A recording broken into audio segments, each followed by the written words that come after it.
All Okay, right, whenever you're ready. Okay, we're ready.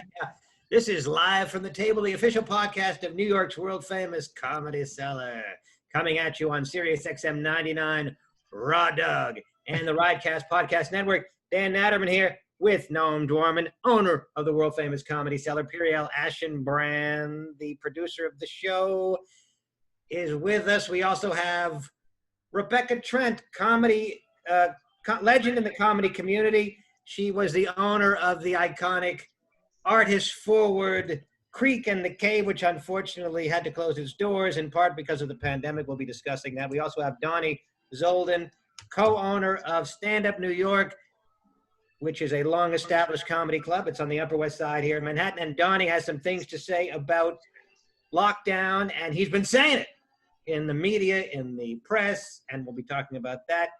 I also want to give a shout out to Sirius because I rented a car and I got Sirius and I think I'm hooked. I think I may actually subscribe to it. Good for you. Anyway, okay, people. So let's start off with Rebecca. Rebecca, you had to unfortunately close your doors recently, the legendary Creek and the Cave. I did. I made the announcement on November 12th of this year. Turned in the keys on the 1st of December. And this was in large measure due to the lockdowns? Yes, due to the lockdowns and the long road ahead of us. You know, we weren't in a good enough position going into the situation to sustain through what I perceive to be something that's going to last probably until September, at least for the theater portion of it all.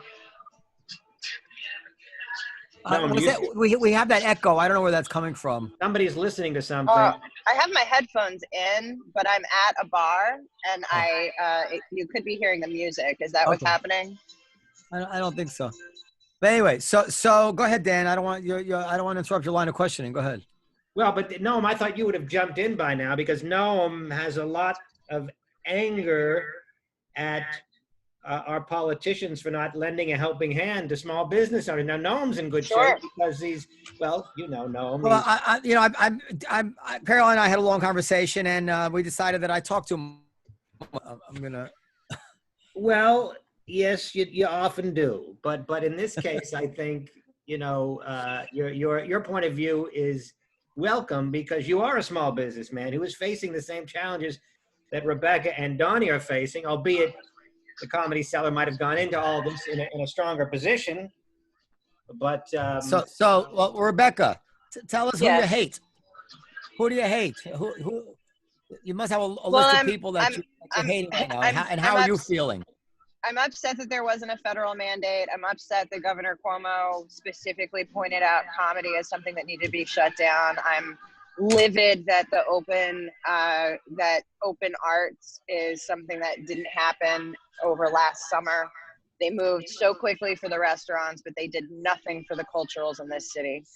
And I'm disappointed in our mayor, but I think that goes without saying. That guy's a bag of shit. I mean, it's honestly, it's been disappointing on every front. I was astonished that they were allowing gatherings and huge protests and stuff, but they specifically said that outdoor comedy shows were an issue, even though we were being incredibly careful. We had people we had hundreds of people come to outdoor shows. I was tested every week over the summer. I never tested positive. I never tested positive for the antibodies. I was absolutely around tons of folks, but I'm also a certified COVID compliance officer, and I made sure that everything that we did followed SAG rules other than testing. I didn't test people ahead of time, obviously, but other than that, we followed what the rules were for COVID compliance. And I really am horrified at the way that we were treated. New York's basic foundation is the culturals, it is the arts, and they just took a big shit on us this year. They made it clear that they care more about buildings than they care about people. They made it clear that they care more, that they think of artists as decorations and not as workers. And Broadway is out of work. The biggest and forget Broadway in and of itself. Think about all of the tech people behind that. Think about all of the vendors. Think about the hosiery people and the wardrobe people and the people that It's such a huge domino, and it's put everybody out of work. And for them to have absolutely nothing, no plan whatsoever, just stay home and shut up. That's insane. It's insane. Of course theaters are folding. First, Noam froze. He's going to log back on. Yeah, it's really horrifying. I mean, it really, it's really fucking criminal that their priorities in this city, I think, that is always lauded of like the things that make it most spectacular. I feel exactly. And, you know, obviously I'm biased. But and what was one of the very first things that they took away? They took away 24-hour transportation.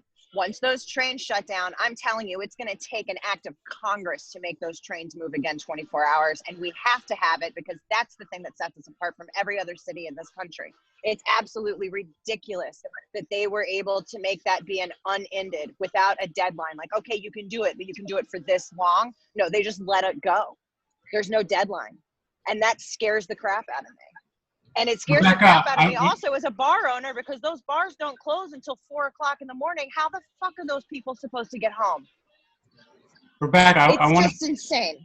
I want to be at a bar. I want to be at a bar where I can smoke. Well, those days are gone, but Rebecca's smoking. It's amazing. It's COVID rules, babies. That's like the good old days of New York, right? Well, Rebecca, you're outside right now, aren't you? I am. Oh, you look like you're indoors. You're outside in a snowstorm. Is it still snowstorming out? Yeah, I think so. Look out your window. With us, Noam. Noam is back with us. Noam, I don't know if you've been listening.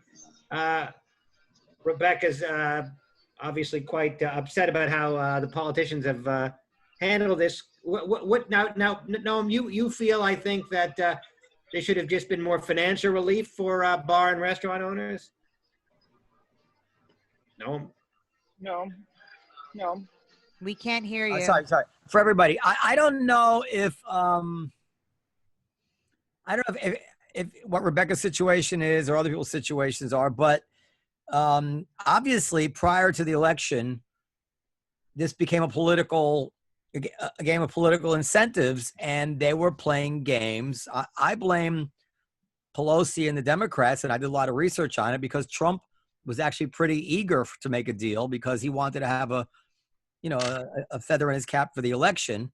You're talking about second stimulus package? Yeah, and a second PPP, second round of loans, and to have more forgivable loans, which were more realistic. The first round of loans contemplated being closed for a short amount of time. They didn't contemplate restaurants being closed. So the aspects of them being forgivable, the hoops were a little bit too difficult to jump through, but I think they may end up retroactively changing those. I don't think they're going to start collecting money from people that way. But going forward, I mean, Trump had offered $1.8 trillion and Pelosi refused it. And now they're getting ready to settle for $900 billion. So, for half that, I think they just did not want to allow Trump to have any kind of victory going to the election. And McConnell, of course, he's from Kentucky, and he's a penny pincher. But I don't think he really matters in that equation, because the Democrats have, 48 senators or something. If they wanted to make a deal with Trump, there's no way that McConnell could prevent it from passing with at least half the Republican Party. But they're not the ones who are responsible for killing the arts, essentially, in New York City, right? I mean, no, obviously not. I mean, what's happening now in the city, I'm seeing, is people are using this more as, rather than a pandemic, they're looking at it as an opportunity, and it's becoming a real estate grab. It's becoming.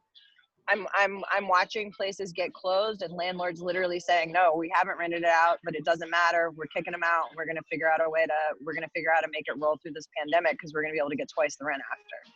Like, I don't think that's going to happen. What's that? I don't think landlords expect to get double the rent anytime soon. I'm literally telling you that my space is asking for double the rent. No. This is telling you that that's factually happening all over the city. This is what it is. By the way, I get a call almost once a week from somebody who wants to buy my building. So the buzzards are out there flying, looking. Absolutely. And they're circling like crazy right now. But there's also a certain amount of leases which landlords have given out, which they've been, with the tenant, which have been very extremely advantageous to the tenant. Neighborhoods, probably Williamsburg, neighborhoods that shot up and had 15, 20-year leases. And now these landlords see the opportunity to get out from under these leases, which were way below market rent. And there's always a significant number of leases that are below market rent, and vice versa. There may be tenants who somehow can find a way to get out of this when they have paying above market rent, or they can, get their rent lowered or whatever it is. So this is an opportunity for smart business people to use leverage, as it were, to equalize things. I mean, I pay a lot of rent, and it's a fair rent, and so I don't think my landlord's looking to get me out, and I'm not looking to change my rent with my landlord. But there's a lot of things going on out there. Sure. So I don't know what I missed, but so you said you wish there was a mask mandate. Is that what you're? Wait, I want to say the thing. I don't, and I part company with a lot of people on this. I don't see the arts as deserving any special consideration here. I'm sure there's many, many industries which are also hit just as harshly as comedy clubs. I just think that everybody should have been better taken care of. I agree. Everybody, top to bottom. They closed people's businesses down. And obviously when they did that, they should have provided for them the ability to not lose their businesses, period. But what Rebecca was saying when you lost power over there was that, first of all, that she is a COVID compliance officer. And she was doing things incredibly safely and incredibly COVID, compliant. Well, there's two questions, I think, without wanting to cut you off. Sure. No, I already cut you off. I'm used to it. It's okay. The two questions being, number one, are they taking care of the people that had to shut down? And number two, should they have shut them down in the first place? We just had the restaurants go back into shutdown. There's no longer indoor dining in New York. And one can debate whether that's prudent or imprudent, whether leaving restaurants open was a big factor in the spike. And then the second question is how do we take care of these people now they've had to shut down? So, I think those are two. It wasn't, not to cut you off, Most of the studies have proven that the spikes have been a result of people having small indoor gatherings with their friends and families over the holidays, exactly what they predicted. There isn't any spike as a result of indoor dining. And if there was, all of Long Island would be dead right now. 1.4% is supposedly the percentage from indoor dining. Now, having said that, I also don't believe that the burden of public health should be on the shoulders of restaurant owners. I think that it's ridiculous that I don't like the idea of taking people's names and addresses. I don't like the contact tracing stuff. Like, all of it just seems like a little bit much to me. I don't like the stuff that they are requiring in order for indoor dining to be okay. So I didn't feel like indoor dining was okay to begin with, just based on that stuff. Well, I want to add something, and maybe Dani or Dani wants to tell me that I'm wrong. I don't think anybody was going to make a living at 25% capacity unless they were cheating. That's 100% correct. There is no way around that. So when these comedy clubs are talking about wanting to stay open, I'm assuming, or not any club, any restaurant, whatever it is, that they want to stay open because they want to cheat on these regulations because they're desperate to keep a roof over their heads. I mean, it's a moral issue. I mean, a lot of restaurants with 25% indoor dining and the outdoor dining that they have are breaking even just by paying their employees. No, they're just trying to retain their employees. No, the few restaurants that have big outdoor space, like a Da Silvano or something, there's some restaurants that make their living in outdoors, but most restaurants don't. And if you add to the indoor dining, the takeout, you might get to a point where maybe nothing goes for 100%. Well, all I'm saying is that, and let me be clear, again, it's not impossible, but it's not probable. It's the government that I'm resenting here because they're putting people in a position where they have to cheat, where they're desperate, and they're between losing everything, feeding their kids, and making moral compromises. Right. In terms of and why should people be put in that situation? So I'm not trying to be judgmental, but I do want to say that the idea that we could be open at 25% capacity.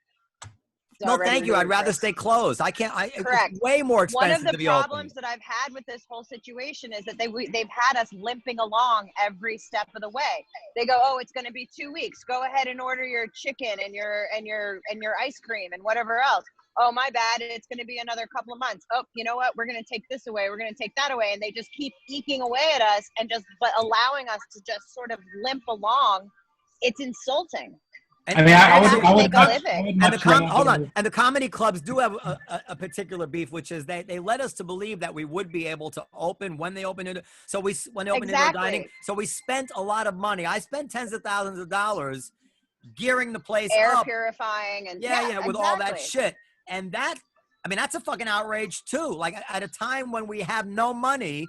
They dangle this thing in front of us, so we scrape up some money to invest in some future, and then that money is wasted. And then they took it away. Get the pitchforks. I'm joining the Proud Boys. Can we talk to Dani? Okay, calm down, everybody. Dani actually you guys were doing pretty well over the summer when the weather is good with outdoor shows, but now that's no longer viable. And do you want to open even if it's a 25% capacity, or do you agree with Noam that we'd rather be closed? I would much rather be open. And when de Blasio says that indoor dining is allowed, we're going to reopen. So if that's next week, we're going to reopen. But Dani, how many people you fit? What, 75, 80 people in your room as it is? 120. 120. So you're going to be open with 30 people? I'll be thrilled with that. How can you can't make money with 30 people? I'm paying much less rent right now. Thank God I have a great landlord. You know, he's a huge supporter of the arts, and he's been an Upper West Sider since the 70s. I mean, all my expenses will be lower, and I want to keep things going.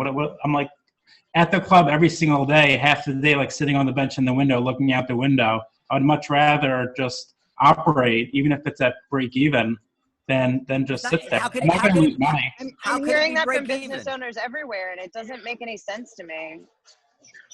Well, Dani, I mean, I've said this before about Noam. It's no offense to Noam, that some of these comedy club owners are really, they're comedy fans, and they love what they do, and they, even if they're not making money, Dani rather, it's spelled Dani, you'll forgive me.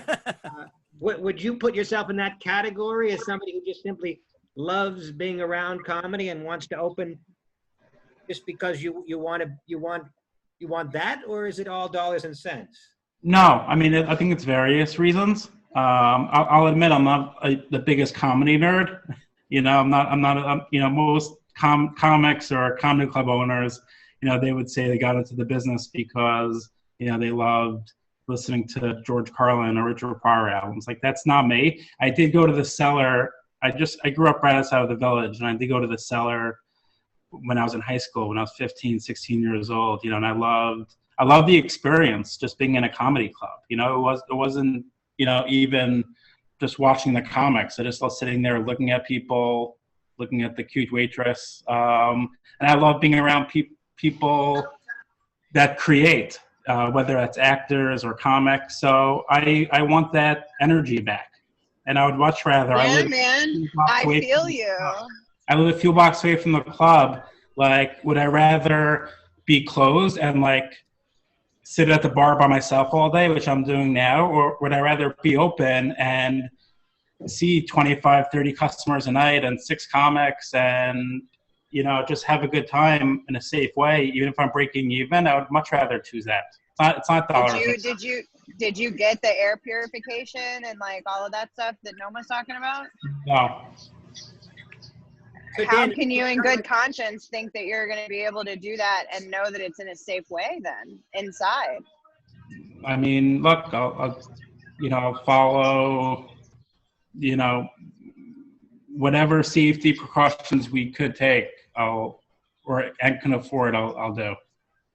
I mean, that's the bottom line. And people have a choice also.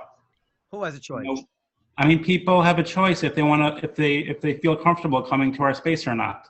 They don't know. Are you going to advertise that you didn't get an air filtration system? I have no problem with that. Yeah, why not? I don't care. Yeah, but you wouldn't. Like, but that's the thing is that, like, this is what Noam's talking about. it puts the onus on you as the proprietor of the space to create a safe environment.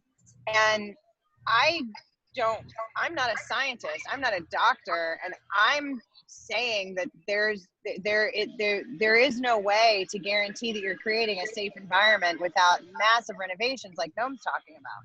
I'm not guaranteeing that. Yeah, I'm not guaranteeing that. So let's spin out from Dani. I'm going to say this. First of all, if you can break even with 30 people, te salud, Don Corleone, because that's that doesn't seem plausible to me. But presuming that you can get in the vicinity or forget about you, some business that fits your profile could get in the vicinity of breaking even at 30 people. If another 10 people show up at the door, they're going to get let in. Our expenses are very low here. Yeah, but 30 people. But another 10 people show up at the door, they're going to get let in. That's the thing. It's crazy. And look, you got to pay the comedians. I mean, I don't know what. Yeah. I mean, 30. Wait, if you're lucky to get $10 right? cover, 30 people, $300, pay the comedians. Look, I mean, come on now. Comedians are fairly understanding. Years ago, there was a comedy coalition where comedians wanted more money, and there were some hard feelings. And they were successful. There were the hard feelings between some of the comedians and some of the club owners. But we're reasonable people. There were shows this year for which I received no money. That were outdoor shows. Stand Up New York paid money. Thank you, Dani. But there were other clubs that I worked at for free.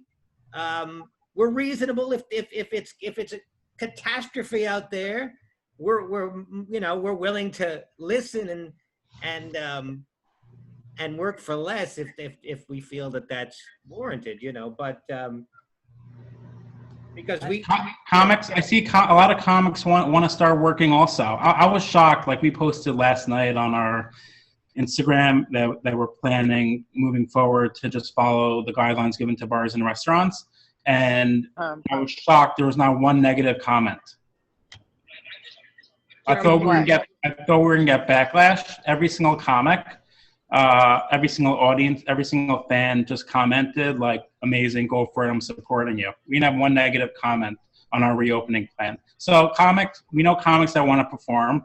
We know comedy fans that want to come out. So we'll give. Can we get to Donnie's feud with Saturday Night Live briefly, because he's been talking about it in the media. So Donnie, we do want to get to just before we get off, Rebecca, Dan. I'm sorry, because I just want to say that because I spoke to Rebecca once a few weeks ago. You seem to be mentally in a much better place. You seem to have rebounded. You got your head together a little bit. I'm happy to see that. I hope that's the truth. Are you talking about Rebecca? I have a couple of job opportunities that I'm exploring right now, and I'm hoping that I'm going to be able to continue to, build the brand in a way that's going to be in keeping with what it was before. So good. I don't know. We'll see. I'm just kind of, I'm still in a place where I'm just waiting to see what's going to happen, just like I have been since March. I'm just trying to not be too in my head about it anymore, because I was in a really bad space when you and I spoke. Yeah. And honestly, making the decision to turn in the keys was the hardest thing that I've ever had to do. And I felt like, particularly after I got your counsel on it, I felt like I was making the right and appropriate decision. But it didn't hurt any less. It was hard. And I'm living in an apartment that I'm like mostly moved out of, and I'm like living out of a suitcase and just sort of trying to figure out how to make stuff work. But I have a family situation that I'm going to have to deal with for the month of January. And I think that sort of having that ability to put a pause on me and what my needs has kind of helped me like reevaluate everything and like put stuff into perspective. You know what I mean? Well, I just want to say, we all know that Rebecca has put in for years now, even before, for quite a long time before she was on my radar, really tender loving care into the industry of comedy and in nurturing acts and selflessly, and not looking to make real money, just looking to stay open because she loved so much of what she was doing. and it's fucking enraging, and you know, can get really emotional about it. It's you know, when a lot of people when Trump lost, say, character is destiny. Character is destiny. If only character were really destiny, because character was destiny after he lost re-election, right? Prior to him winning, they didn't say character was destiny when he won. So, and anyway, character, you know, is great, but there's other things, and we certainly do need the fucking help from our fiduciary leaders, as you know, people who are responsible for us. That's what they supposedly went into this profession for, and they fucking hung us out to dry. And you're right, from Trump to Cuomo to de Blasio, not a single fucking one of them stepped up. Pelosi, none of them. One of our outrage. city council members, Jimmy Van Bramer, had the paperwork in front of people in Albany in August to get the theaters open back up again, and they didn't vote on it until last week. You know, you should depend on big government. Depend on big government. You know, your Republicans want smaller government. Democrats want bigger government. The one time we actually needed to depend on government. Big government. Yeah, one time we needed it. No. We have an election coming. We can't afford to let anybody win right now. We'll figure it out later. By the way, I've never heard the character is destiny thing, but I'll take your word for it that people have been saying it. Yes, they have. Go to Twitter. Okay, Dani. Wait a second. Why did you I pick a just fight want with? to know something. Why weren't they letting you do shows outside? Like how? Very specifically, Governor Cuomo said no outdoor entertainment, including comedy, adult entertainment, and karaoke. He specifically slated those three things. There are some conspiracy theories behind why, but I believe that he was going after adult entertainment, and he needed to have this. He needed to have other industries that he could put his crosshairs on. And but you can how talk does it make sense that you're allowed or were allowed to have a restaurant with 25% capacity, but one person with a microphone? But no outdoor shows. I mean, right. It makes because no sense. The laughter spreads the aerosol was what I was told. And that which, by the way, might have some. I don't know. You know, but, oh, you think so? Well, I don't know. You know, I've heard tell. I don't think that if people are wearing masks, that laughing is any more dangerous than screaming chants or than if people are wearing masks, but if it's sneezing into a mask or you know, I mean, I'm all for killing karaoke. I just want to say, me. Some of the science is more in focus now to us. Is more in focus to us now than it was 3-4 months ago, when they didn't know how it would spread outdoors. I mean, it's been a moving target all along. So I don't really fault them for being overcautious or whatever it is. What I think we really have to focus on, the real fault is that whatever they decided they wanted to do, they then had to provide the sustenance so that people's lives weren't robbed from them. You want to close us down? All right. And if you find out 5 months later, it turns out it would have been okay because we didn't know the virus doesn't spread. Well, yeah, of course. It's fine. As long as we were eating the whole time, it's fine. That's right. But you know, even loans, 1% loans that I can pay back over 10 years, whatever you got to do, you can't just let people. And it's not just the business owners, it's all the employees as well. All the people that the business, I mean, it's the whole economy. It's fucked up. And the guy I buy my produce from, and it's everybody. It has to be everybody. So Dani, why did you go after SNL? Dani, why did you go after Seinfeld? Why are you picking fights all over? Is this a way to get publicity, or is this actually a smart move on your part? What's going on here? I'm going after you tomorrow. No, I'm kidding. You can't. I'm saying, like, if you're going after Seinfeld, you're going after SNL. These are not the kind of people you want to cross, are they? Why not? I mean, I want to bring attention again to the fact that comedy clubs are closed, and I want clubs to be able to operate under the same guidelines as restaurants and bars. So, like, whatever. Are you the guy that said that Saturday Night Live, like, comedy clubs are upset because Saturday Night Live is still able to have an audience? That's him. Yeah. Oh, wow. Okay. And you know that but you know that you could create a closed set in your comedy club and just make it a COVID compliant set, right? I mean, we're starting shows. What's the difference?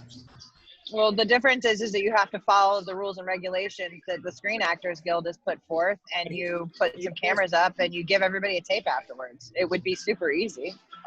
I'm really wisdom of whatever regulation. Why is SNL able to have shows? What's the loophole? Are they exploding? It's not really a loophole.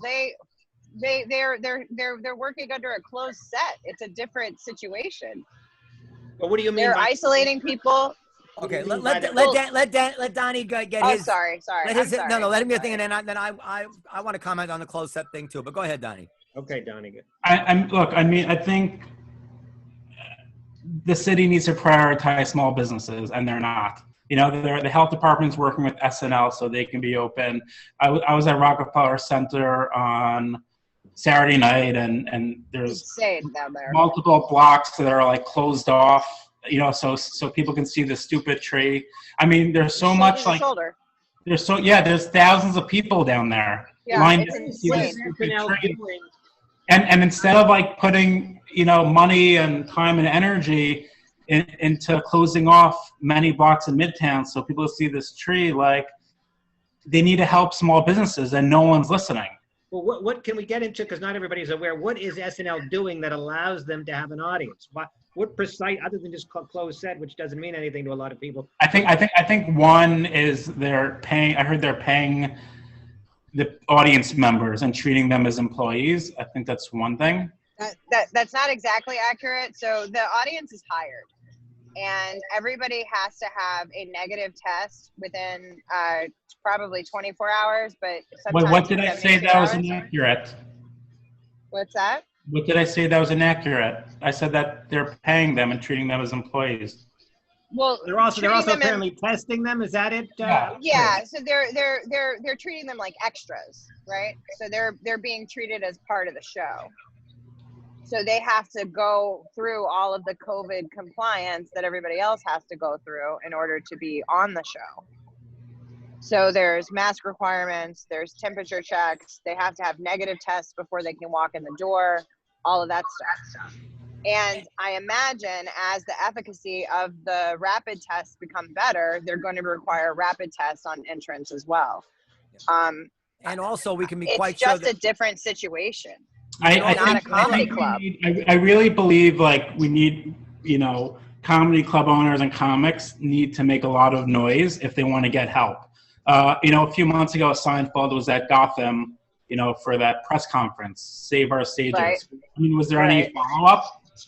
I mean, like you got like day in and day in and day out. Chuck Schumer. So that was a Chuck Schumer initiative, and that was something that came very much out of a result of the article or the op-ed piece that was written by James Altucher. Mm-hmm. So that was Seinfeld was a part of what Chuck was doing.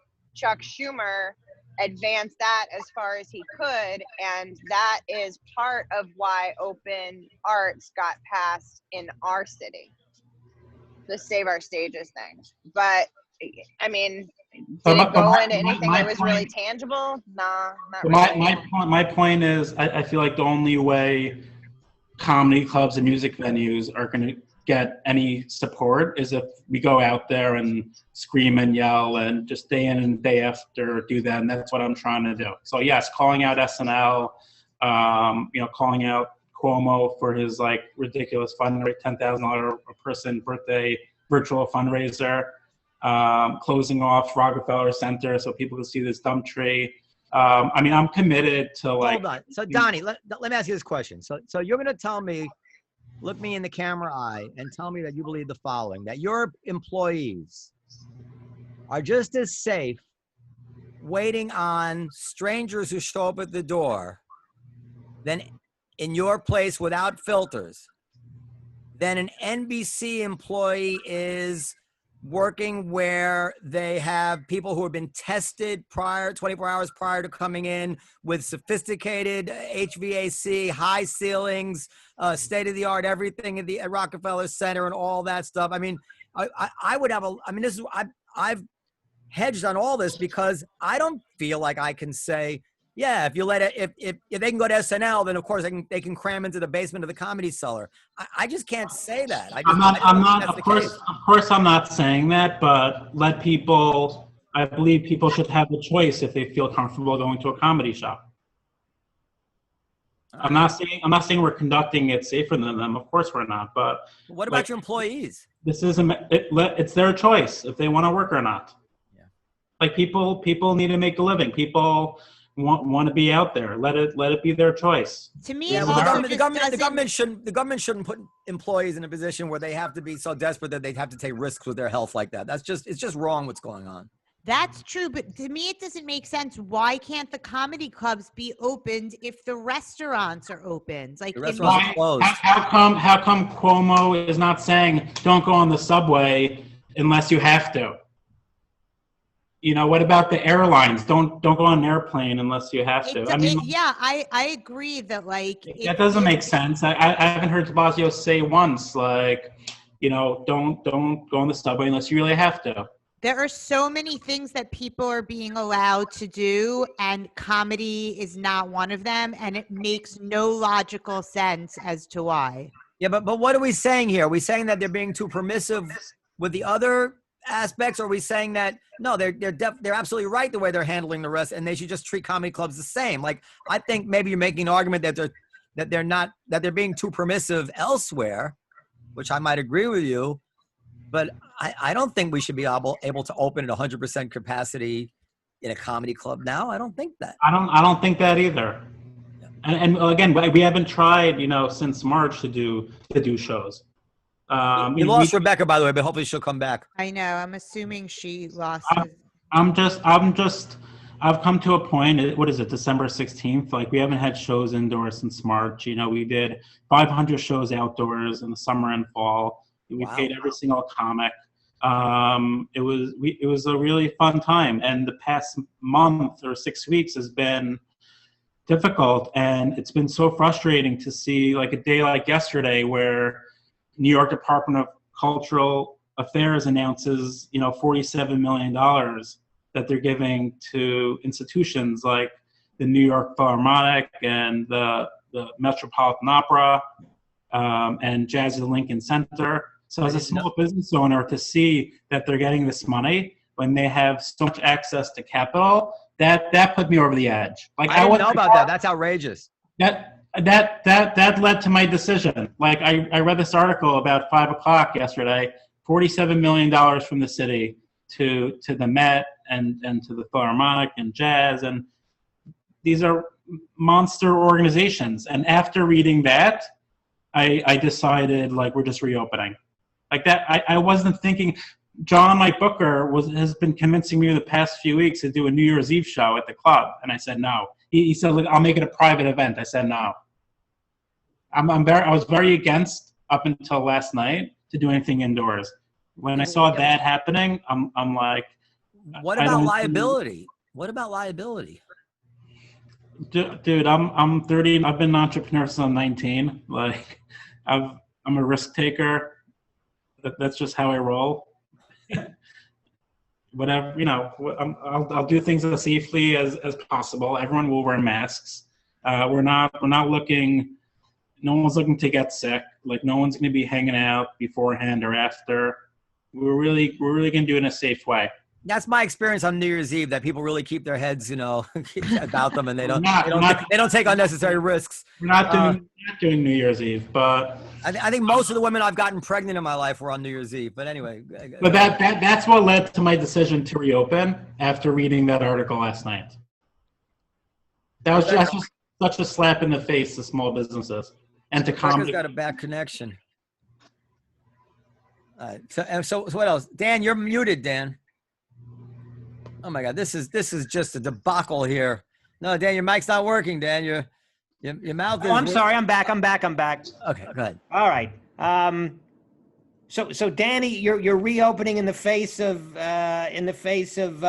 restrictions that tell you shouldn't be reopening. I mean, I think you're risking civil disobedience, Dan. I imagine you're risking a huge fine and who knows what. I would probably advise you, if I were your lawyer, not to do it, but.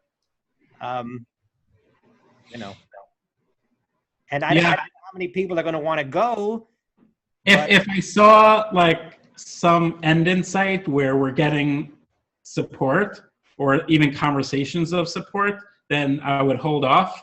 But again, after seeing that announcement of $47 million going to these huge organizations and no other support in the immediate future, that's what led to my decision. Like even PPP PPP keeps on employees for 8 weeks. What is that? That doesn't go to pay rent or really anything else. No, the other 30% of it goes to rent. Rent, but it doesn't keep a business going. No, what would you Neither does suggest? 25% capacity. Yeah, go ahead, Dan. No, and what would you suggest a guy like Donnie does? He's mad. He can't take it anymore, and he wants to change. If my partner had made $100 million on Bitcoin, I would stay closed for like his partner. I'm $100 million may not be a realistic number, but it's a lot. Bitcoin is up. Bitcoin is at 21,000 right now. So he's a known rich person, right? So and we like him, but I would just wait the 2 or 3 months until the vaccine starts having its effect, and then I would just wait it out.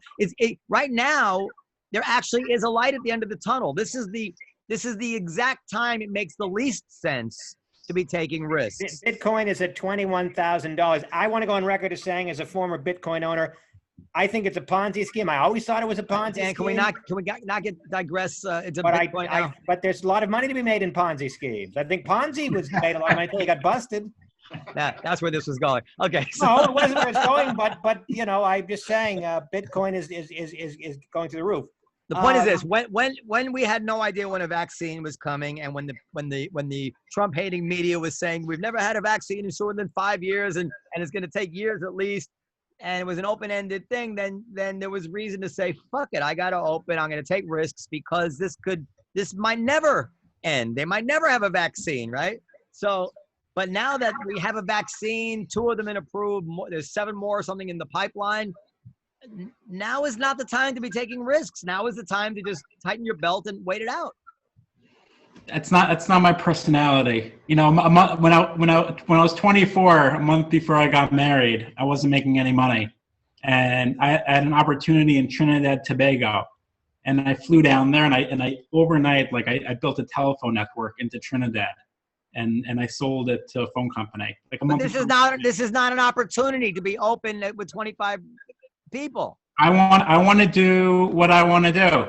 Comics, want to perform. There are a lot of comedy fans that want to come to the club. I want to reopen. It's a personal decision. I text James last night. He loves it.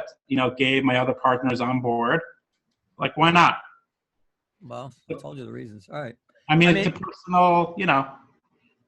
Is one of the reasons here that do you think that maybe there's an opportunity here while I'm closed and while some other people are closed to gain a foothold in the industry that you might not be able to get while there's stiff competition? Be the only game in town for a while. I think we did that in the summer with our park shows. That was part of our motivation also. I think that was an opportunity. Yeah. Well, they did it. Yeah, I must say you guys did a great job. They had they were doing shows all over the city and Central Park and Prospect Park, and Saturday we were doing 10 shows. It was amazing. And the shows were actually pretty good. I did a few of them in the park, and I actually found them to be pretty good, which I wasn't expecting because we're outside with a dodgy sound system. But the audience was really into it. And one more thing, again, frustration and anger, also led to this decision with yesterday's announcement. We don't have a kitchen, so we can't do outdoor dining. We can't have a tent. I scouted some roof decks, and they're very small. They don't have heaters. We did a show in a church last month. We're running. Oh yeah, what happened with that? That looked like such a great idea. What happened from there? Yeah, that looked really. Yeah, we found this awesome church, St. Paul and St. Andrew on 86 and West End. Their capacity is 1,000. We had 50 people. The pastor spoke before the service, and It was awesome. It was like a really fun experience. What was it called? Jesus and Dick Jokes? The Temple of Laughter. Brian McFadden said it felt like a cross between Punchline and The Exorcist. He was performing in front of a cross. It was cool, but the church contacted us after that. They want to put it on pause because they're not holding religious services in the church, and they're afraid their congregation will get upset that they're hosting comedy shows but not religious services. I got another question. I got another question for you while we're speaking frankly here. Hope I'm not speaking out of turn. What was your? I guess I'm kind of sensing the answer already, but what was your thinking when you went public at Page 6 and called Seinfeld an ungrateful, whatever it was? Like, what did you hope to gain by that? I found that interesting. Like, I would have never done that. I mean, I just haven't had a pleasant experience with him. I've seen, a year ago he came to the club, and he's not friendly to people. I saw a fan walk over to him at the bar. Hi, I'm a huge fan. I've been a fan for a long time. Can I take a picture with you? And he just turned his back and walked away. And I've seen him multiple times in a similar situation where I just don't respect the guy if he's not a kind person. It really bothers me. So let's say, but this is where I disagree with you. And I actually, I'm not saying this to be smooth. I really believe it. When somebody like Seinfeld walks in and they decide to perform at your club, you are the beneficiary of a gratuitous gift there. Put a number on it for one. I don't know, worth $5,000 to your goodwill or something. There's a tremendous one-way exchange there of value from Jerry Seinfeld to stand-up New York, and I think that so. I'd rather not have it. If he's gonna act like a prick and be mean to our customers, I'd rather not have him come. All right. I don't need we're not gonna close down because Seinfeld doesn't come here. I just wanna surround myself with good people. Yeah. Well, I've never seen Jerry Seinfeld. I mean, Jerry Seinfeld is a person who keeps to himself, and he's tremendously famous. He's on A+ list fame, along with the Living Beatles and stuff like this. This is not an ordinary amount of famousness, and it's got to be utterly fatiguing for a guy like that to walk around and as Jerry Seinfeld. And if he doesn't want to talk to anybody, I don't walk in his shoes. Shouldn't have to. It just seems like whatever. He's coming into your club, and he's. You say it doesn't matter whether he comes in. I think it does. I think it does matter. I think that your chances of... No, he's not saying it doesn't matter. He's saying it's not worth it to him if Seinfeld is not going to behave in a way that he respects. So that he's not denying that Seinfeld's presence is important, but it's not going to put him out of business if Seinfeld doesn't show up and he doesn't want that energy in his club. And I've met people almost equally as famous. Adam Sandler. I've met him multiple times. He's the loveliest guy in the world. The most humble. I'm sure you. Look, the truth is this. We know a lot of people that are at Seinfeld's level, or if not far, certainly considered cooler and more relevant in 2020, and we don't hear these stories about them. It could all be wrong. We could be misjudging him. The fact is the stories and the reputation of Seinfeld is not as positive as the stories and reputation surrounding other artists. Is there any validity to it? I don't know. But it doesn't take that much to be nice. I just know that Ray Romano, who's more or less. You guys are nuts. More or less. Can I finish my sentence, please? Yes, go ahead. Ray Romano is probably more relevant today than Seinfeld is. He's not as rich as Seinfeld. You never hear a bad word about him. Now, you want him to show up to your club and you want to tell him how to act? That's nuts. I'm just saying. It's my business. I'm just saying, in the interest of being truthful, it's my business. Seinfeld's reputation is not as good as other people's at equal levels of fame. Seinfeld's been to my club, and it was a lovely experience. Okay. I want to say something. That's It awesome. really bothered me. It really bothered me when I saw. It may be all wrong, you know. It may be It all really untrue. bothered me when I saw a fan walk over to him in a very nice way and say she was a big fan and can I have a picture with you. And he didn't say one word. He turned his back and walked away. Like, Okay, I want to say. it's my business. He was having a bad night. I'm just saying I know what I hear, and what I hear is Dan, if he's concerned about his reputation, he may want to. It may be important for him to know this. Dan, you got to finish your sentence. Now hold on a second. Okay. I want to say two things. One of these things I said on one of our podcasts prior. Seinfeld's humor is a direct outgrowth of his particular personality.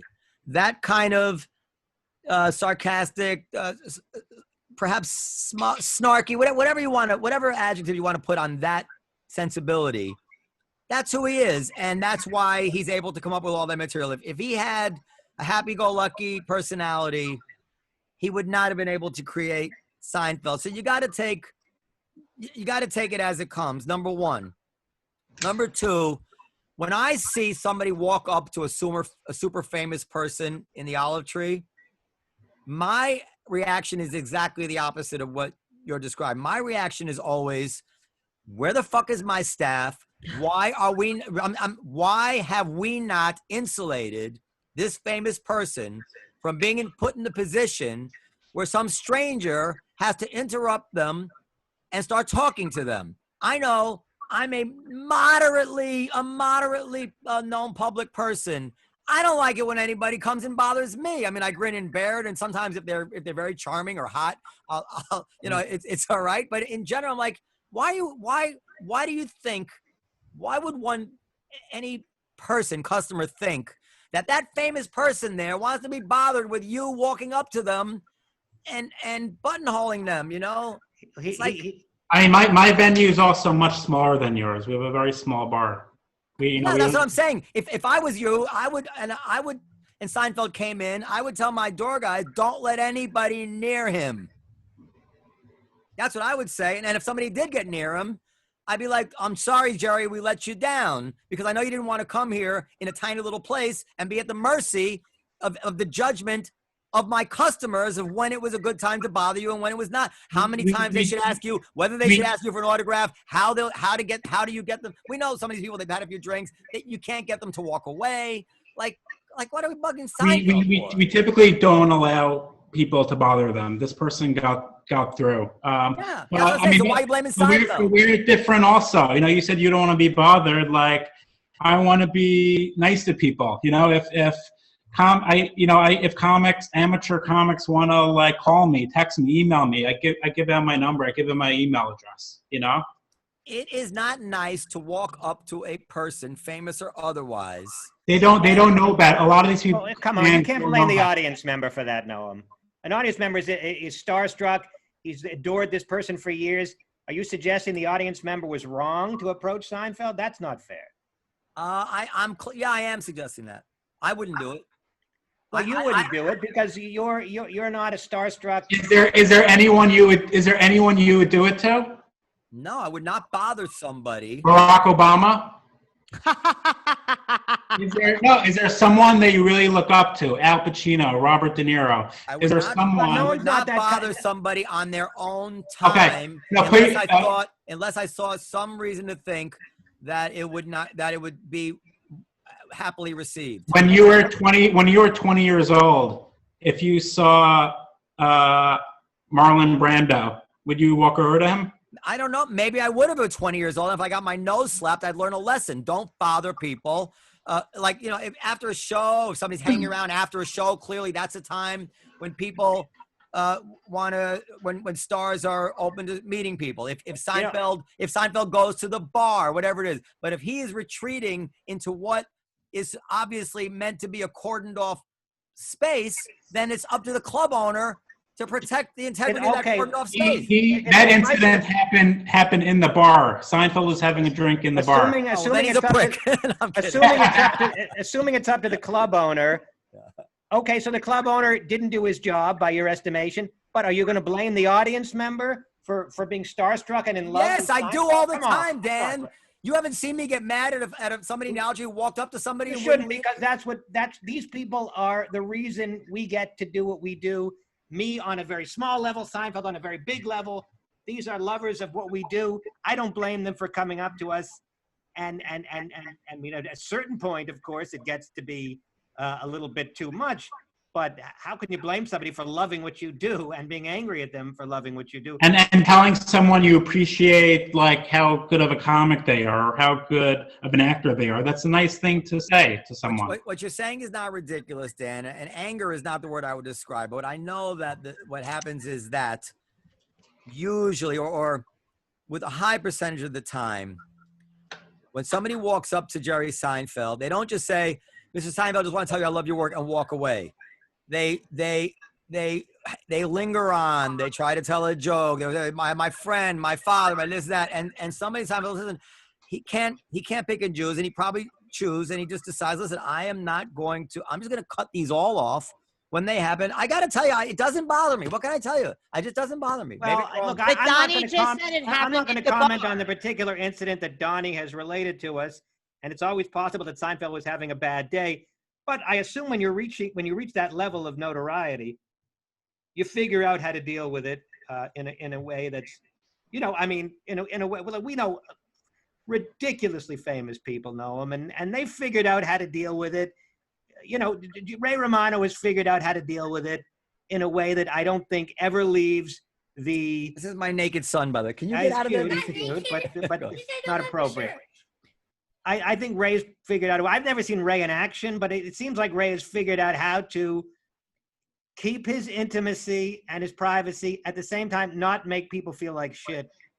Adam Sandler also. I assume there's a way to do it, and some people are better at it than others. It may just be that Seinfeld is just not at ease in those situations, and is not he might have social anxiety disorder. And I'm related to him. Are you related? Well, we're all related if you go back. He's on my family tree. Well, listen, I can list grandmother from Syria. Dan, you can too. I can list easily 10 famous comedians who feel exactly the same way as Jerry Seinfeld in terms of wanting to be kept away from. Of course, they feel that fans. way. I feel that way, and I'm not famous. Yeah. But if somebody, I was just going to ask you, how do you feel when somebody comes up to you, Dan, after a show, and they say, "Oh, Mr. Naturman, I love you," and follows them around? Well, look, no. I mean, if they, in very rare instances, I'm not. I feel uneasy, but. And what do you do? What do you do? So you say, "Oh, I saw you on America's Got Talent. I love you. I think you're so brilliant and funny." Well, as Noam would happily remind me, I'm not at that level that I don't get it all the time. But if I were at that level, I assume as many celebrities have figure out a way to both keep your distance but not make people feel bad. I think there's probably a way to do it that works at least most of the time. Listen, I want to tell you. There's always going to be an instant where you have to cut somebody off because they're being too aggressive and there's going to be bad feelings. I think 99% of the time that you get approached, you can interact with the person in a way that makes them feel good and preserves your distance as much as possible. It is part of the job. Being famous, part of the job description. Dan, is to be reasonably, I think we lost sight of what we're talking about here, though. However, first of all, I want to say that Dani has balls of steel. Okay, we keep losing Rebecca. Hold on. Donnie's got balls of steel, and he's the type of guy I should worry about, because somebody with that kind of fucking moxie is certainly the kind of guy who can wind up on top of the industry. That's going on my new website, by the way. Balls of steel. Yes, balls of steel. But having said that, we're not talking about a private estimation here. Yeah, it would be kind of nice if so-and-so was a little more friendly, or I don't know why he has to be quite so guarded, be a little bit more of a mensch, whatever it is. We're talking about going public and criticizing this guy in the papers for this. We're not talking about just privately saying, I wish his personality were a little bit more gracious or so, whatever it is that you want to call it, which I don't even agree with. But I'm like, yeah, you can say that. I wish he was more friendly. But like to say that this rises to the level where he should be called out in the newspapers, no. Well, no, you called him out because he insulted your partner, I think. He called James a putz. Second of all, he's an asshole. Like Chris Well, Rock. he was very harsh with James. I will. Chris agree. Rock, and he also poked fun at the club. You know, when we're closed, you know, we need. I mean, it probably did give you a lot of good publicity. But like, how do you like put down a club that's struggling right now?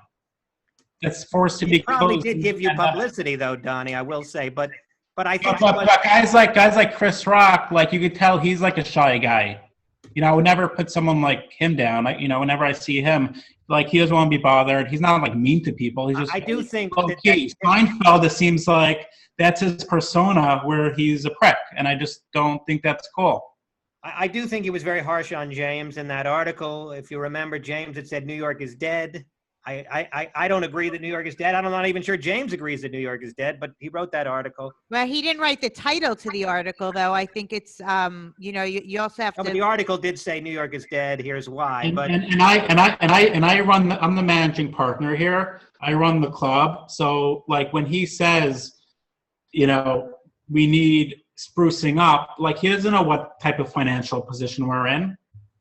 Like how that wasn't a nice thing to say. I mean, that really was not a nice thing to say about a comedy club on the Upper West Side. While he's in the Hamptons. Like he doesn't give a shit about. True. While he's in the Hamptons, I mean that's fair enough. Also. All right. If I'm not going to take a side on your tit for tat with Seinfeld. If what you're saying is that this other criticism somehow, and I have to take that into consideration in order to decide whether or not he should have been nice to your customer, I would say that I don't think one has anything to do with the other. But I just want to say my experience with Seinfeld is that he is to himself and he doesn't want to be bothered. However, without being asked, he's actually been quite generous. I've seen him be quite generous both to my club and to people. And he just values his time being left alone. That's just the way he is. Can I ask you a question, Noam? Yeah. How, like, don't you think these big name comics should be stepping up and being more supportive of comedy clubs? No. Really? Why should they? I mean, because you discovered a lot of talent. You put these people on stage. Oh, come on! I discovered a lot of talent. Other clubs. Go ahead. And other clubs, sorry, I can't read, and someone wrote, I can't read and talk at the same time. And a lot of clubs, discovered other talent and put them on stage, and then they become big and famous, and they make a lot of money. And aren't they turning their back on these clubs? That was a stepping stone for them to get where they are today. I mean, they have the power. We're not asking for money. They have the power of their platform to organize a fundraiser to support clubs and its employees. Like donate 10, 15 minutes of their time to help save an industry. Well, to be honest, I just don't see the world that way. Listen, when things first happened, like Mike Birbiglia started to GoFundMe for my staff and raise over $100,000. And I did get a call from one very famous comic. I don't want to say the name of the person who said, "Is anything I can do to help?" But if you arranged a fundraiser for comedy clubs, I suppose some people might do it. There was something like that for comics early on, but then I see it the opposite way. I see it that anytime somebody famous or somebody became famous who worked at my club, I was the lucky one, not them. I mean, I presume that somebody was very gifted and talented would have made it anyway. And I'm just lucky that they walked into the comedy cellar. I don't think they owe me shit. I owe them. Not. I just think it's the right thing to do. That's presuming that they don't have their own brother-in-law, their own family, their own brother-in-law's business. They have their own lives of people who are intimate and close with them, who, if they feel inclined to help, they can help those. They don't owe us anything. I just don't. I mean, you could be right. I just don't see the world that way. And I'm telling you, I think by not seeing the world that way, you avoid a lot of grudges in your life, because everything is an equal exchange in business. A comedian comes in, he gets his $100, he does his set, and neither of you owe each other anything else. Everything else is just going to be opportunistic. Nobody owes anybody anything. That's it. That's the way I see the world. Yeah, I mean, like I saw Roy Wood Jr. last week, and I told him about this fundraiser we want to do in February. He's like, dude, like I'm in, anything I can do to support it, you know? Yeah, I think a lot of people would do it if it's there, but do they have to call me up and say, I mean, they have their own lives. They don't, I just think I don't think that's realistic. I think you're going to have a lot of disappointment going forward in this industry if you think that people owe you something when you're in trouble. But to realize that there is this comedy industry in New York that's really struggling right now, and they're not getting any help from the city, and clubs are shutting down. I'm just surprised that some big name comics haven't stepped up to ask the city for help. Well, listen, fair enough, you're surprised. And what I'm saying, because I'm kind of older and arrogant, is don't be surprised the next time. I've learned something. The world doesn't work that way. They're not. Nobody's coming. Okay, you got to worry. You got to worry about yourself, and they don't owe you anything. And they really don't. They really don't owe you anything. They come down, like people come to the Comedy Cellar, and every time somebody famous comes in there, and my audience goes home having a great time, and they write about it and whatever it is, and that's increases my goodwill, the value of my business, and that's more than enough.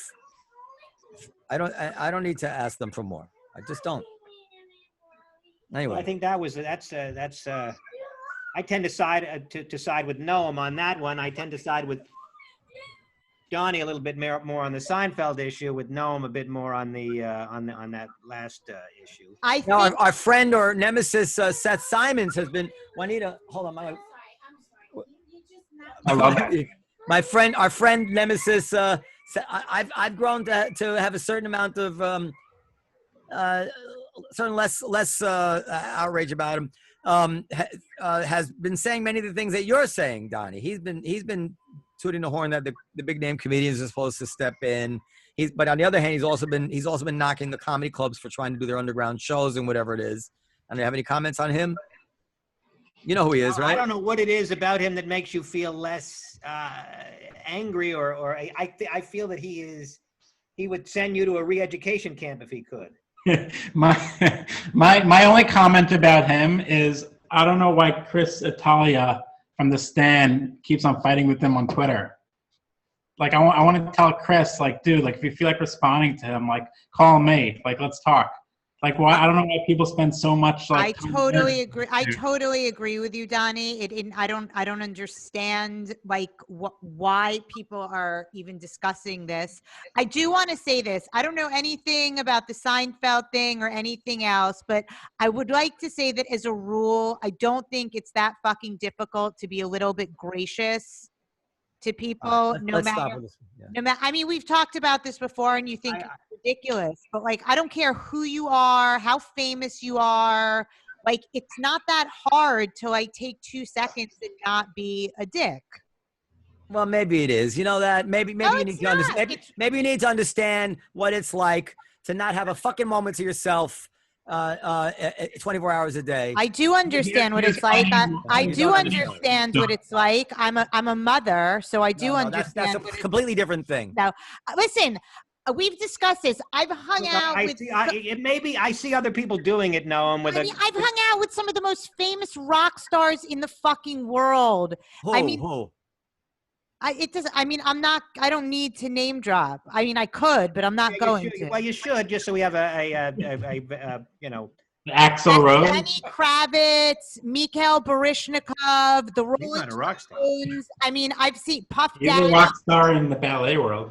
I mean, Little Kim. Like, I've seen people are not. Naomi Campbell. I mean, I could go on. It's like, it doesn't take that much fucking effort to not be an asshole for 2 seconds. Okay, I got to tell you, I see it differently, and I guess I'm gonna end up name dropping myself. But my friend Steve, we got invited to Brazil to see the Rolling Stones. Bon Jovi. Hold on, and we got invited to go see the Rolling Stones by one of the people who playing with them, and we were backstage. And it was offered to me, do you want to come meet, I think it was Keith Richards or Mick Jagger, one of them, whatever, you know, and I'm backstage, right? I'm like, no, No, and why'd I say no? Because I'm like, this poor guy, I'm going to walk in there. He's going to have to smile. He's going to have to shake my hand, pretend he gives a shit. I'm like, he's about to go on stage. Let me just leave him alone. Like, I think that you guys are wrong about this. If you want to be a mensch, you leave somebody alone. Hugh Jackman came to the club a year and a half ago, and it was a Saturday night. It was packed, and like right away he saw. I got a heads up that he was coming, so I brought my girls who were a big Greatest Showman fan. And Hugh Jackman walked in, saw my two girls like in the bench in the window, and like right away sat next to them, put his arm around them, talked to them for 10 minutes, and like really made them feel special and gave them his time. And it was like beautiful. It was beautiful to see, and like he was kind to everybody and taking pictures with people. He can have all the privacy. I mean, these are people that have their own islands. They can have all the privacy they want. Look, Noam, I agree with you. I don't go up to people you guys are really either. Wrong here, and by throwing up there's two different issues. Number one is, should you go up and bother a celebrity? Number two is, the second issue is, if your natural human weakness and adoration or naivete pushes you toward saying hi to a celebrity, what should his reaction be? Maybe you did the right thing by not going backstage. You're a grown man. You're not starstruck. You're a young starstruck kid. You're going to go up to a star. You're going to say something. And the question then becomes, how should the star handle the situation? So those are two separate questions. I don't think these people are obligated to go out of their way, or, I just think it's like what you said before, Dan. There's a way to handle it and walk away. No, there is no way. There is no way to handle it because people don't take no for an answer. How many times have I seen, hey, Mr. CK, can I get a picture with you? Well, not right now. Well, please, it'll just take a second. No, really, I can't do it right now. Come on, please. Come on, honey, come over. There is no, and the thing is that when you're in that situation, you don't want to wait to see how it all pans out. Yeah, that's true, too. That's a fair point also. You know what? It usually pans out. I mean, there's some psychos out there, but in most cases, it pans out okay. I know what Louis says, and I've seen him say it. I'm grateful to you, and I'm grateful to meet you. I don't take pictures. Which maybe come on, but please, Mr. CK. But it'll just take a second. It'll just take a second. Yeah, well, if they get that aggressive, then you got to move to Plan B. But your initial reaction, Plan A, should not be hostility. You give them a hostility. It's just like no. Okay, but I don't know what happened to Seinfeld in that customer. But assuming he just turned his back without saying a word, that is not the best way to. Maybe he didn't hear her. Maybe he didn't. All this is possible, but the point is. Somebody comes up to you, Mr. Seinfeld, Mr. CK, Mr. whomever. I love you. I love what you do. Your first reaction. Don't you see, Dan? Don't you see how first reaction should not be turn your back. I met Seinfeld for the first time. Thank you. I appreciate it. Most people will say, "Sorry to bother you. I just want to say that," and leave. Then you move to a more aggressive stance. I met Seinfeld for the first time at your club, Noam. I was probably 16 years old, and he did take a picture with me. I asked him to take a picture. I put my arm around him, and he said, "Don't touch me." Can't blame him for that. Well, they see this, but he agreed to take a picture with you, right? He did. Yeah. So and he said, "Don't touch me." And no good deed goes unpunished, right? So he agreed to take a picture with you, and now the story is he said, "Don't touch me," rather than he was really nice to me. Actually, one time I saw him, he agreed to take a picture with me. So maybe the second time I saw him, I should just say, I don't know, maybe he had a bad day. Like I actually had some experience with him. He's not always like this. He took a picture with me, so maybe he was. Maybe he couldn't be bothered with that person right then. I have to say, I think "don't touch me" is fair enough, though. I mean, that feels legit. Like, and don't. If you're taking a picture with somebody, they put your arm around. I mean, that's just come on. That's natural. No. No. Having strangers come up to you and start wrapping their arms around you. You put your arm around his shoulder. That's what you do. You can't just stand next to a person. That's what people do. Can I zoom out here because you understand? That's what people do when they take a picture. I mean, if you don't, that's listen. You understand that this is all that this point of view is all related, and it's all related to being Jewish. Well, yeah, it's all related to a. We almost have a minion here. This is going to sound harsher than I mean. It's the word.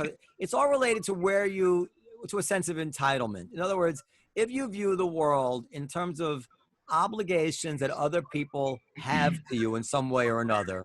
Then he wasn't nice to the customer who went up to him. He's not doing a fundraiser for us comedy clubs in trouble. He's not showing proper appreciation because we discovered people, And that I think is exactly the backwards way of looking at the world. I think it's wrong. You will always be disappointed. You'll always be upset with people because that is not. I mean, how many people do you view that you owe? That you walk around? How many people are you calling up? How many people? I owe everybody, and I'm not in Seinfeld's position. I believe I owe everybody courtesy. I'm not commenting on whether Seinfeld is courteous or not. I'm just saying I believe. No, leave it. I'm zooming out from Seinfeld. I'm saying in general, like this. In general, I believe that I owe people courtesy, especially people that are helping to pay my rent. I have never seen Seinfeld be discourteous. I am sorry. You said you're zooming out from Seinfeld, so I'm zooming out from Seinfeld. As far as what a celebrity owes his fans, I think it's what I don't think it's what celebrity owes their fans. I think it's what we all owe each other as a society, a certain minimum level of courteousness. It's not courteous to walk up to somebody and bother them. That's what I'm trying to say to you. First of all, this was probably a kid, number one. Kids, that's still not courteous. Come on. I really believe this. I'm not just saying it because of this. I've said this for years. You've heard me say it before. You're a mental case if this isn't, because the rest of the world loves their heroes. They love them. They go up to them. They see them and they go crazy. And comics do this too on occasion, although we're a little better trained not to. People love their heroes. They can't help themselves. A normal person who's not constantly looking at everything as a formula with a ledger and the pros and cons doesn't think he sees a celebrity that he's loved for 20 years, 10 years. Okay, I'm going to go further, Dan. That's how normal people react. Let me tell you this, Dan. Automatons do what you do. Dan. Will Mick Jagger want to meet me? Probably not. Dan, Dan, I'm going to tell you something. You tell me if I'm wrong. I believe there is a straight line from the mentality that I'm describing to you to the Comedy Cellar's success. I believe that if I didn't have exactly the mentality that I have, I would not have nearly the success I have, because one thing the comedians know, the most famous people in the world know, and this includes Louis, when I was had my head on the guillotine for him, is that I don't ask them for a fucking thing ever. They walk in, I don't bother them. I don't ask for an autograph for my son. I do not ask for a thing. I say, what, do you need anything to drink? Is everything okay? I don't even. That's fine, and I agree with you. But from there to then they appreciate it. I agree with everything you just said. But from there to then say that a 20-year-old kid shouldn't go up to his idol and ask for a picture or an autograph, that's ridiculous. I don't think Noam's saying that he shouldn't go up to him. I think what Noam's saying is that he was saying that. He's saying that he shouldn't expect the person that he goes up to sort of extend themselves to. Not extend, but there, as you said, he was saying that most celebrities have figured out how to do it with some mixture of courtesy, but also distance. It's not an easy thing to do, I imagine. It's not an easy tightrope to walk. But people. This reminds me of the only time my father. Because remember, these are the people without whom you would have, if as a celebrity, you wouldn't have anything at all. Does it mean you owe them your kidney? No. I think it does mean you owe them some minimal degree of courtesy, whatever that is, and we can argue what that would be. And I think most celebrities have figured out how to do that. When Jerry Seinfeld was doing the documentary that he did called Comedian, and he shot a lot of it at the Olive Tree. And what was this, Stevie? My father went up to him, and my father really never bothered Seinfeld either. My father says, "Listen, Jerry, I know that, in your situation now, you probably have people coming up to you all the time and asking you for money, but hear me out." And Seinfeld really laughed at that, but that was my father's kind of swipe at exactly what we're talking about. It's like I don't think you quite comprehend what it's like to be in the center of that hurricane, whatever. We don't know. Yeah. Yes, but I do see people doing it that are at the center of that hurricane that do it with grace and aplomb. Maybe it's not easy. Maybe they're extraordinary people. Yes, that's right. Steve wants to say something. I want to hear what outside Steve wants to say. Come here. I want to hear what Steve has to say. And no, you gotta come to the mic. Please don't refer him to that as outside Steve. His name is Steve, and he doesn't like to be called outside Steve. Thank you, Daniel. No, it's like a homeless person. You got a haircut, Steve. You look good. Oh, thank you. It's like a homeless person coming up to you and asking you for money. Yeah, but I don't say fuck you. I don't say fuck you. Well, I say, I mean, at some point, if he's really aggressive, I say no. Yeah, it's annoying. Of course, it's annoying. I don't say fuck you, go away. I say I'm sorry. I say. But anyway, I do mean what. And then if he continues to be aggressive, which they usually do not, then of course it's time for harsher measures. They do. Right, but I did mean what I said about Donnie. You have balls of steel. You got Trump balls there. You don't give a shit. You're not scared of anybody. And there is a certain amount of currency, a certain amount of success that comes to people with that amount of, especially at a younger age, with that kind of bravery. So who am I to say, you know? Can I say one more thing? Oh, Steve wants to say one more thing. Once he starts, go ahead. I actually did go backstage with Mick Jagger, and we had a great time. Steve did. Did he go back? Well, Steve had a great time. I didn't go. While Noah was sitting on the side of the stage. I would have gone. I would have met Mick. Maybe I'm not a mensch. I want to meet Mick Jagger. I didn't want to. I also sat down and talked to Katy Perry at the Comedy Cellar. Maybe I shouldn't have done that. But I said, well, no, that was different. That was at the comedian table with John Mayer. But I didn't have to tell her that, you know, that your cousin Sheila joke. I didn't have to ask her if I could sniff her underarm. That was uncalled for. I didn't have to talk to her. I talked to her about her song, how cute her sketch was with Elmo on Sesame Street. Were you there the time that he brought Jessica Simpson in? No, I wasn't there. Va va voom! Wow, she was super hot. Va, Did you talk to her? Did you ask her for her autograph? No. I did. I spoke to her because I was at the table. I didn't ask her for her autograph. No. Listen, I think it's embarrassing to go up to people to begin with, but you know, it's a messy thing. I'll tell you something else. You know, now my father was very, very close with Ray Romano, very close. And back in the 90s, there was a company that wanted to do a TV show / reality-ish show from the Cafe Wa featuring my band. And this was a big opportunity, and they wanted to get and Ray Romano had actually said something about the Cafe Wa being his favorite place in New York in an interview in New York Magazine. So, and he used to come there all the time. He was a big fan of the band. He flew us to California to play for his party. And anyway, but they asked if you think Ray Romano would come on camera for a second and just talk about, you know, how he loves the band. And they asked my father to ask Ray, would he do that? And there's no question Ray would have done it. No question at all. And my father wouldn't ask him. Close as they were, with all the everything, with everything, and discovering him and all that shit, and it would have been nothing to Ray. My father would not ask Ray Romano for that little favor. So, and I think he was right not to ask, and I didn't question it because I wanted it to happen because it could have changed my life, but I didn't question. I understood. I didn't ask who gave the order. I gotta jump off. I'm about to go on. You don't mean the building, do you? Who should I attack? I'm Kennedy Nation. Listen, Dani, I hope you don't. On Kennedy Nation. I hope you're not upset about anything I said because we just speak very bluntly on this show. No, dude, of course not. I don't take anything personally. Oh yeah, well that's not true. But clearly that's not true. Okay, go ahead. Listen, good luck. We will all be out of this.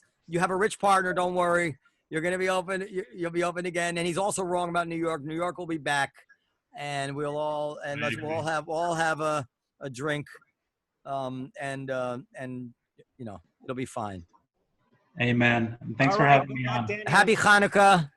Thank you. You too. Bye, Donnie. Thank you. Thanks. Let Donnie go now because usually we like to talk about Dan likes to talk about our guests after. So go ahead. You sign off, and then Dan has a few things he wants to say about you. Thanks, guys. Have a great night. I think Noam might have something. No, I think we pretty much said everything that needs to be said. You're very feisty tonight. I think it's a good look for you. You're talking to me? Or? Yeah, you're much more like assertive, making sure that you're not. I get very assertive when certain issues are when I think Noam is. You know, the truth is I usually agree with Noam, but when I don't agree with Noam, I think I'm pretty assertive. But listen, the thing is this. Yeah, okay. So you think this? You think blah blah blah blah blah. Would you own a comedy club and go public and go to war with one of the most important? Like what would you? That to me is amazing. it might end up being a publicity boost for him that's ultimately positive. I don't Oh, and I forgot to bring it up when he was there. God damn it. Because you know what he said in his interview? He said that they brought Seinfeld a gift basket from Zabar's. They sent Seinfeld a gift basket from Zabar's. And Seinfeld never said thank you. I'm like, oh, come on now. That's like I wish I Philip remembered Roth. that. Isn't that exactly like my Philip Roth story? Well, you offered him pussy, but it's just some of You offered him something valuable. And he never said thank you. All right, I got to go. Bye. Wait. That was an abrupt goodbye. Why do you got to go? So I just realized my kids are here listening to me.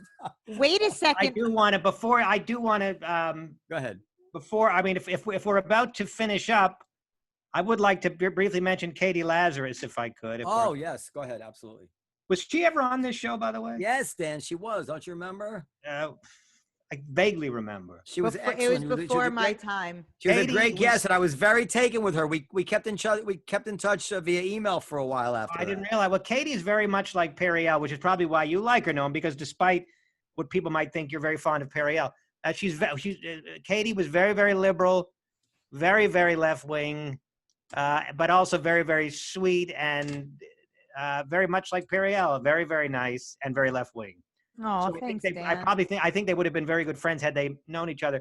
Katie did some stand up, but she mostly hosted a show called Employee of the Month at Joe's Pub, where she interviewed some pretty big names, Jon Stewart among them, Gloria Steinem, Kurt Anderson, I believe Lin-Manuel Miranda, among others. And she was diagnosed with stage 4 cancer about 6 years ago. And you wouldn't even have known it if she didn't tell you, or if you hadn't heard, because her attitude was always so positive. She was battling about as horrific a diagnosis as there is, and she was the whole time laughing and smiling and working. To be honest with you, I never saw one of her shows at Joe's Pub. I knew her as a human being and as a warrior against cancer, and was quite impressed by those things. And she did do our show. I don't remember what the topic was. What was the topic? Do you remember? It's about politics or whatever it is. And I agree with everything you just said. And I don't remember if I knew when she did the show that she had cancer or shortly after that. But it was amazing to see her how she managed to keep a positive spin on life as she knew that she was probably dying. And I don't think I have that in me if I were in that situation.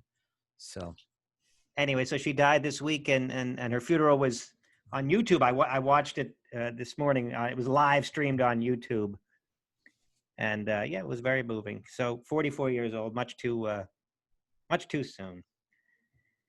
So really sad. I guess She that's all I have sounds to say about amazing. that. Yeah, I think Periel and her would have been actually fast friends. But in any case, all right, it's coming for us all, people. So not me. Well, we hope you're around for a long time to come. That's Katie Lazarus, but you can Google it. I think she's already losing weight here, to tell you the truth. So she sure looked thinner there than I remember her. Oh God, it's just not fair that people get sick like that. How's that for a trite statement? But it's just not fair. It's just not fair. Went out on a limb there. There's no God. Well, if there is a God, then now my kids are. I'm sorry. I'm kidding. Daddy likes to kid. I know. She's. Yeah. Go ahead. Well, if there is a God, then dying is not such.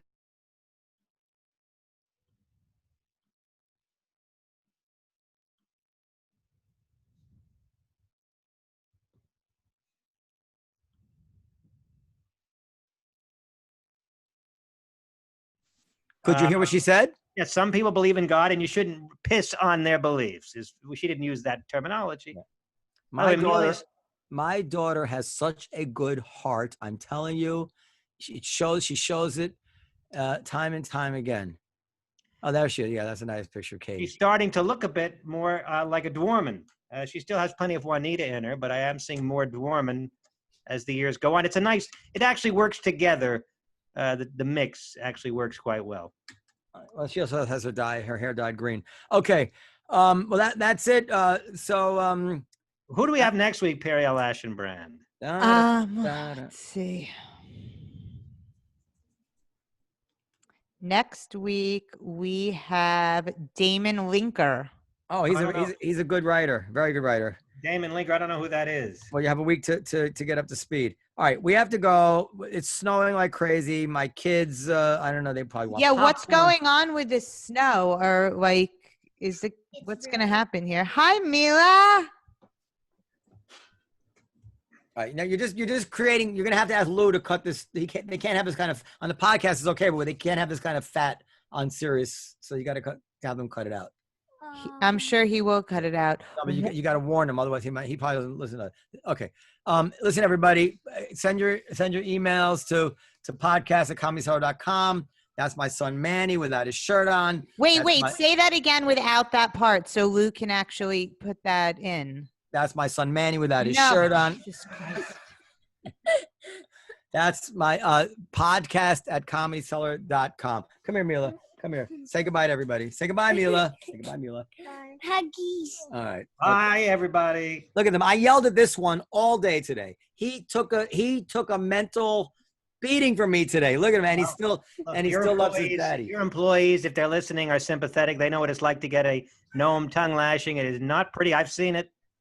Ray Allen certainly understands what that means. In any case, we'll see you next time. Okay. Bye, everybody. Bye.